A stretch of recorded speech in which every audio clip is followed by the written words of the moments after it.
मी आलो तो सहज पहूरमध्ये एक पावसाचा जरा एक नजारा घेण्यासाठी. तरी लहान मुलं आपल्याला इथे मासे पकडताना दिसलेली आहे.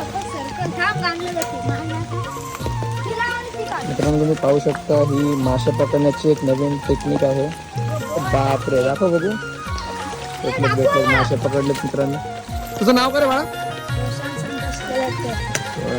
कुठच्या गावचा तू? पहूर.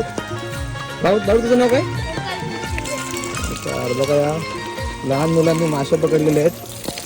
यूट्यूबवर बऱ्याच व्हिडिओ बघितले असाल की ही जी टेक्निक वापरली जाते आजकाल बाटलीची. आजकाल भरपूर ठिकाणी या बाटलीच्या ट्रॅपचा वापर करून भरपूर प्रमाणात लोक मासे पकडत आहेत. आणि खाण्यासाठी काय गाठी येणार आहे? हा कुठला? हा मळा आहे ना? हा मळा मासा पकडलाय बघा. दुसरा कुठला आहे? ओला आहे ना? लहानपणीची ही मासे पकडण्याची मजा काही वेगळीच असते.